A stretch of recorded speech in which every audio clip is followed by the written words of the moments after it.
অবশেষে যুদ্ধবিরতির ক্ষণ হাজির। গাজার উপর দীর্ঘ ১৫ মাসের নিষ্ঠুর হামলা আর হাজারো মানুষের মৃত্যু শেষে অবশেষে অস্ত্র নামিয়েছে দুই পক্ষ। রোববার সকালে শুরু হওয়া এই যুদ্ধবিরতি যেন অন্ধকার সুড়ঙ্গে ক্ষীণ আলোর মতো। তবে প্রশ্ন থেকে যায়, কে জিতল এই যুদ্ধে, ইসরায়েল না হামাস? প্রথমেই বলতে হবে, ইসরায়েলের বাহিনী গাজার উপর আগ্রাসী হামলা চালিয়েছে। ৪৬,০০০-এরও বেশি ফিলিস্তিনি নিহত, আহত ১,১০,০০০-এরও বেশি। ঘর ছাড়া হয়েছেন প্রায় ১৯ লাখ মানুষ। পুরো শহর নিশ্চিহ্ন। জাতিসংঘের মতে গাজার প্রায় ৯০% মানুষ বাস্তুচ্যুত। তাদের অনেকেই খোলা আকাশের নিচে অস্থায়ী তাঁবুতে মানবেতর জীবন কাটাচ্ছেন। ক্ষুধা, অসুখ বিসুখের সঙ্গে লড়াই করে টিকে থাকার চেষ্টা করছে তারা। ইসরায়েল বলছে তারা হামাসের ১৭,০০০ যোদ্ধাকে হত্যা করেছে। ইসমাইল হানিয়া সহ শীর্ষ নেতাদের মেরে ফেলেছে। ভূগর্ভস্থ টানেল ধ্বংস করেছে, রকেট মজুদ ধ্বংস করেছে। কিন্তু বাস্তবতা কি? হামাস এখনও টিকে আছে। তারা যুদ্ধের মাঝেও ইসরায়েলি নাগরিকদের জিম্মি করে তাদের ঘায়েল করেছে। গাজার মাটি থেকে প্রতিরোধের বার্তা দিয়েছে। ইসরায়েলের মূল লক্ষ্য ছিল হামাসকে নির্মূল করা আর সব জিম্মিকে উদ্ধার করা। এই দুই লক্ষ্যই পুরোপুরি ব্যর্থ হয়েছে।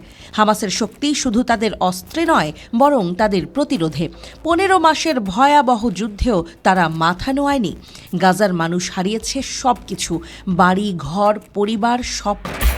এই যুদ্ধের নাটের গুরু কারা? ইসরায়েল আর তাদের পৃষ্ঠপোষক যুক্তরাষ্ট্র। প্রতিদিন গাজার মাটিতে যে বোমা পড়েছে তার অনেকটাই এসেছে আমেরিকান সাহায্যে। কিন্তু এই নকশা কি পেল?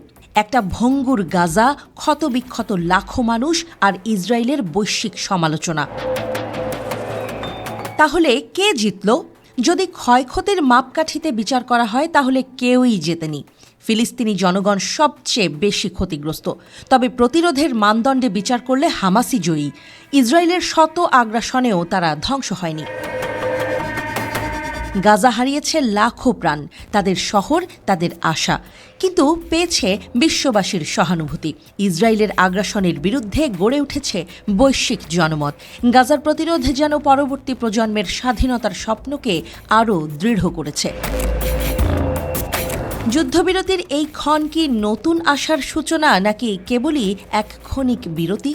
ইসরায়েলের সন্ত্রাস থামবে তো? হামাসের প্রতিরোধ থামেনি। এই যুদ্ধবিরতির পরে কি হবে? আরেকটা সংঘাত নাকি শান্তি? এই প্রশ্নের উত্তরই গাজার ভবিষ্যৎ নির্ধারণ করবে।